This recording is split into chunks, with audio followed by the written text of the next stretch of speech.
Olá, pessoal. Eu me chamo Andréa Mello, sou chefe da Divisão de Pesquisa e Desenvolvimento Tecnológico do Instituto Nacional de Câncer. Sou também oncologista do Grupo Oncoclínicas. Mais recentemente, eu me tornei membro do Comitê Científico do Projeto Cura e eu gostaria de deixar aqui a minha saudação ao staff do Cura pela essa iniciativa de desenvolver esse workshop brasileiro falando dos benefícios da pesquisa clínica no combate ao câncer. Conscientizar sobre os benefícios é lutar pela vida. Nos próximos 15 minutos, eu vou falar um pouco a respeito da história da pesquisa clínica, a história da pesquisa clínica no mundo e alguns marcos do desenvolvimento da pesquisa clínica no Brasil. Esses são os meus conflitos de interesse. Eu faço pesquisa clínica em oncologia desde o último ano da minha residência aqui no INCA, e então eu tenho que declarar os meus conflitos, eu tenho relação próxima a vários patrocinadores, o que acontece com os mais diversos investigadores que fazem estudos patrocinados pela indústria farmacêutica. Mas para essa aula específica eu não tenho nenhum conflito de interesse relacionado. Antes de falar dos marcos históricos, eu gostaria de conceituar o que é pesquisa clínica. Pesquisa clínica é qualquer investigação em seres humanos. Pode ser um estudo prospectivo, mas pode ser um estudo retrospectivo, pode ser um estudo com alguma intervenção, algum tratamento específico ou não. Falou-se muito recentemente nos estudos clínicos, na pesquisa clínica, devido à pandemia do coronavírus. Então, nós estamos aí vendo nos noticiários, nos jornais, estudos clínicos em busca do tratamento da Covid, nos casos graves, nos casos moderados. Estamos vendo o desenvolvimento de estudos clínicos com vacinas contra o novo coronavírus, e isso é muito interessante. Debater pesquisa clínica é sempre muito importante. O que é, então, essa pesquisa clínica com intervenção? É aquela pesquisa que tem como objetivo descrever ou verificar características, efeitos farmacodinâmicos, farmacocinéticos, clínicos ou efeitos de produtos, identificando reações adversas a este produto que está em investigação, com o objetivo de, no final, averiguar segurança e eficácia daquele tratamento. São vários grupos envolvidos no desenvolvimento de um estudo clínico. O participante de pesquisa ele está aqui, né? Ele é o final dessa cadeia. Ele está nos hospitais, nos institutos de pesquisa, nas universidades, nos nossos consultórios, nos nossos ambulatórios. E outro envolvido nesse cenário é a indústria farmacêutica. A indústria farmacêutica em oncologia é bastante forte, bastante presente, está aí no desenvolvimento de novas moléculas, no desenho e condução dos principais estudos clínicos. Então, não dá para negar que nós precisamos ser parceiros da indústria farmacêutica nessa busca pelas necessidades médico-oncológicas não atendidas. A iniciativa privada muitas vezes pode trazer recurso em termos de grants, em termos de recursos para o desenvolvimento de estudos clínicos. Países específicos podem ter programas especiais contra determinado câncer que seja mais incidente, por exemplo, que seja interesse para o desenvolvimento de algum programa, algum estudo clínico específico, e as agências regulatórias. A agência regulatória mundial mais famosa é o FDA, nós temos a nossa agência regulatória aqui, que é a nossa Agência Nacional de Vigilância Sanitária, e temos também o sistema CEP-CONEP, que será debatido em uma outra aula. Sobre os marcos históricos da pesquisa clínica, essa história começa em 1906, no início do século XX, então, quando se estabelece a farmacopeia americana como padrão oficial nos Estados Unidos. Então, esse primeiro marco, ele traz o poder de retirada de produtos do mercado por adulteração ou por problemas na sua rotulagem. O FDA ele é criado mais de 20 anos depois, em 1929. O FDA, o órgão federal de vigilância sanitária. Em 1938, os Estados Unidos eles criam testes de toxicidade pré-clínica, exigindo provas de segurança dos produtos antes de sua comercialização. Ou seja, antes de ser utilizado em seres humanos, aqueles produtos eles deveriam ser testados numa fase pré-clínica em animais, mamíferos de pequeno porte ou até primatas. Então, hoje em dia, os testes pré-clínicos eles podem acontecer em camundongos, ratos, coelhos, cães, até chegarem aos primatas, havendo um perfil de toxicidade que possa ser favorável a essa transição para os estudos clínicos, então iniciam-se estudos de fase 1. Em 1947, o Código de Nuremberg ele introduz o conceito do consentimento voluntário aos sujeitos de pesquisa, ou seja, para entrar em estudo clínico, o participante de pesquisa ele deve consentir voluntariamente que irá participar daquela intervenção específica. O Código de Nuremberg ele vem em resposta aos crimes cometidos contra os seres humanos pelos nazistas, que usavam a ciência para cometer esses crimes, né, diziam que estavam fazendo testes em nome da ciência durante a Segunda Guerra Mundial. Então, o Código de Nuremberg é um ato reflexo aos crimes nazistas que aconteceram na Segunda Guerra Mundial, e o Código de Nuremberg estabelece, então, o conceito do consentimento voluntário. É preciso consentir para participar de estudos clínicos. Em 1962, acontece a tragédia da talidomida, que foi, vocês sabem muito bem, responsável pela má formação embrionária de membros de diversas crianças. Então, diante ao que aconteceu com a talidomida, surgiu então uma nova geração de leis de medicamentos no mundo inteiro. A exemplo do que já estava acontecendo no cenário norte-americano, exigindo estudos de segurança e eficácia para a comercialização de medicamentos. Em 1964, um outro marco histórico muito importante, que foi a Declaração de Helsinki, que é um marco ético internacional para regulamentar pesquisas envolvendo seres humanos.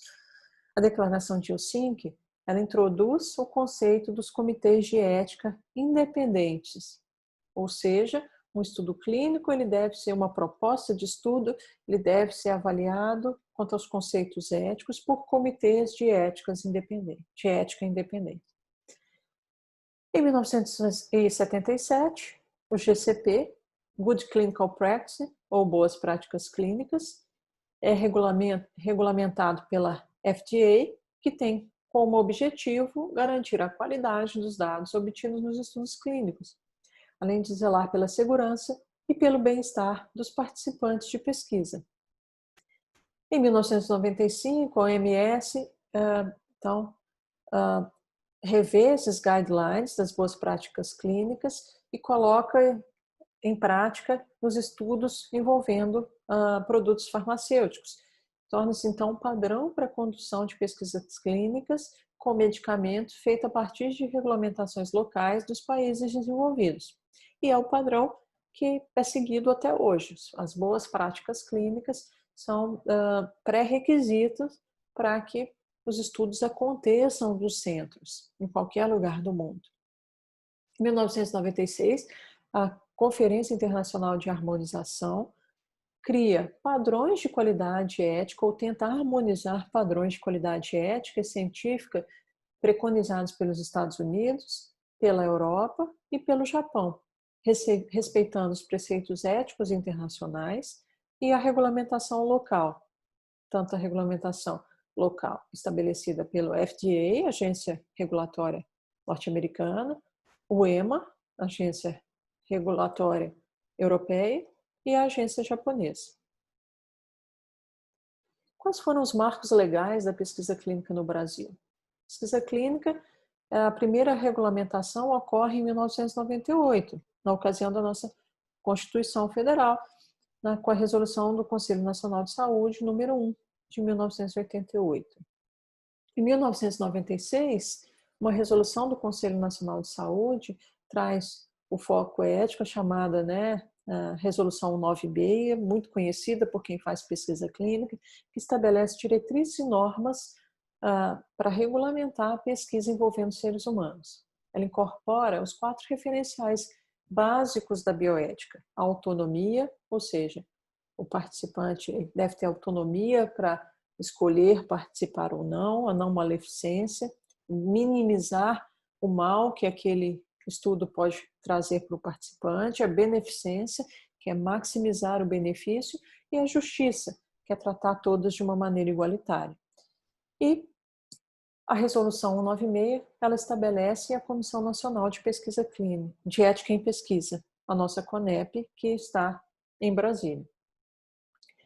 Em 1997, a Resolução 251, ela traz um maior detalhamento sobre pesquisas nas áreas temáticas especiais, como, por exemplo, pesquisas com novos fármacos, pesquisas com vacina, pesquisa com testes diagnósticos.